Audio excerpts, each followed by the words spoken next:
Hot News ikaba ariyo ukomeje gutega amatwi, icyo tugusaba ni ukanda subscribe, like na share kugira ngo ibiganiro byacu bijye bikugeraho umunsi ku munsi.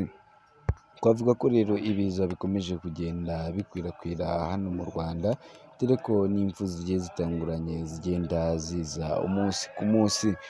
Rusizi, impanuka ya gaze yatwitse inzu 5, dore ko nk'uko mubibona hano ku mashusho byagiye bijya hanze, dore ko hagiye hajya imodoka z'ubutabazi zigiye zitandukanye. Ni amakuru rero yaje kujya hanze mu kanya gashize, dore ko inzu 5 zo mu gipangu kiri mu murenge wa Kamembe mu karere ka Rusizi zafashwe n'inkongi zirashya n'ibyarimo birakongoka nyuma y'iturika rya gaze. Ibi ngibi byabereye mu mudugudu wa Buranga mu kagari ka Gihundwe mu murenge wa Kamembe mu gitondo cyo kuri uyu wa kabiri tariki ya 16 Gicurasi 2023. Iyi gaze yaturitse ahagana saa 12 za mu gitondo, ubwo abatuye mu gipangu bari batetse ifunguro rya mu gitondo. Nyiri iki gipangu kirimo izi nzu zafashwe n'inkongi y'umuriro yavuze ko bagiye bakumva uwabaga mu nzu yaturitsemo uyu muriro ari gutabaza, basohoka bagasanga umuriro wakwiriye hose. Yagize ati "Ikibatsi cy'umuriro cyahise gifata inzu zombi, subira mu nzu, sohoka n'abana n'abantu bari barimo, turasohoka, ibyarimo byose bihiramo, mbese nta kintu twarokoyemo." Umunyamabanga nshingwabikorwa w'umurenge wa Kamembe, Iyakaremye Jean Pierre, mu kiganiro yagiranye n'ikinyamakuru Igihe dukesha iyi nkuru, yasabye abakoresha gaze kujya bitwararika. Yakomeje agira ati "Gaze ni nziza, idufasha mu guteka, ariko kuyikoresha bisaba kwitwararika kubera ko igihe icyo ari cyo cyose amatiyo atambutse gaze ashobora kwangirika agasohoka, kandi iyo asohotse agahura n'umuriro bihita biteza impanuka." Ubuyobozi bw'umurenge bukimenya iby'iyi mpanuka bwahise butabaza ishami rya polisi y'u Rwanda rishinzwe kuzimya inkongi, ryihutira kuhagera rizimya umuriro, ariko kuko wari mwinshi wacogoye inzu 2 n'ibyarimo byamaze kwangirika burundu. Inzu ya 3 niyo ba nyirayo babashije kugira duke bakuramo. Mu bikoresho byahiriye mu nzu harimo intebe, firigo, televiziyo, utubati, ibyangombwa by'ubutaka, diplome n'amarangamuntu.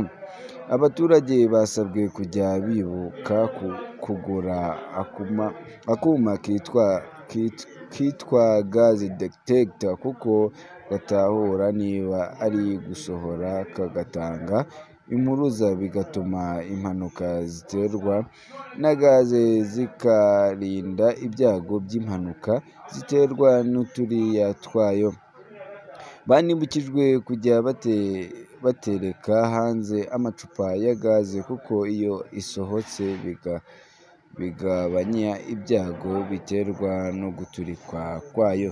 Twavuga ko rero ari ibiza bikomeje kugenda bikwirakwira hano mu gihugu, dore ko kuno munsi no mu karere ka Musanze haje kugenda habera ibindi biza bigiye bitandukanye, dore ko nk'uko byagiye bijya hanze, dore ko n'ibindi biza byaje kwibasira akarere ka Musanze. Mu yandi makuru, agahinda k'abarokokeye mu Nzove batigeze babona imibiri yabo bishwe muri Jenoside bakajugunywa muri Nyabarongo. Abarokokeye Jenoside yakorewe Abatutsi mu Nzove mu karere ka Nyarugenge bavuga ko bababazwa cyane no kuba ababo bishwe baragiriye bajugunywa muri Nyabarongo ku buryo batigeze babona imibiri yabo ngo ishyingurwe mu cyubahiro. Ubu buhamya bwatanzwe ubwo bari mu gikorwa cyo kwibuka ku nshuro ya 29 Jenoside yakorewe Abatutsi 1994. By'umwihariko muri aka gace, Mujawamariya Beata yagize ati “Abatutsi benshi bishwe bagiye bahita bazanwa hano muri Nyabarongo, benshi batawe hano muri Nyabarongo, abandi ababishe ntibari kuvuga aho babajugunye ngo tubone gushyingura abavandimwe bacu.” Nzabandora Viana yagize ati “Aha mu Nzove habaye ubwicanyi ndengakamere, nta mututsi n'umwe waharokokeye, hari imiryango yazimye. Abarokotse hano ni abari bari mu rufunzo, nta muhutu wahishe umututsi kuri uyu musozi. Na n'uyu munsi dufite agahinda kuko hari abo tutabashije gushyingura.” Visi Perezida wa Ibuka mu karere ka Nyarugenge Nduwawe Denise yasabye abafite amakuru y'abishwe bakajugunya muri Nyabarongo kuyatanga. Ibuka ivuga ko gutanga amakuru y'abishwe bifasha mu rugendo rwo kubaka ubumwe n'ubwiyunge ndetse no gutanga ubutabera. Twavuga ko rero ari ibikorwa byo kwibuka ku nshuro ya 29 bikomeje hano mu gihugu hirya no hino, dore ko mwagiye mubikurikira iyi minsi 100 itari yarangira hano mu buryo bwo kwibuka.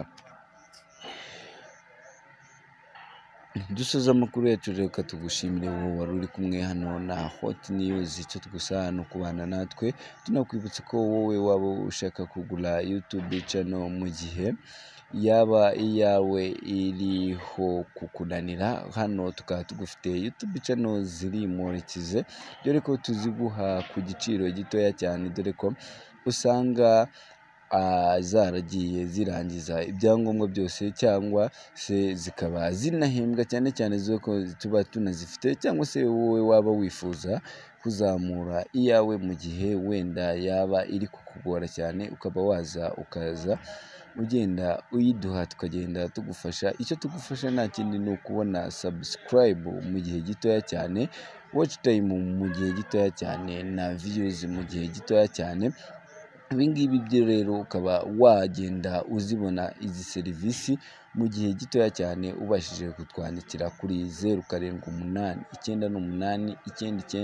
0788999693, tukagenda tukugezaho amakuru meza cyane agiye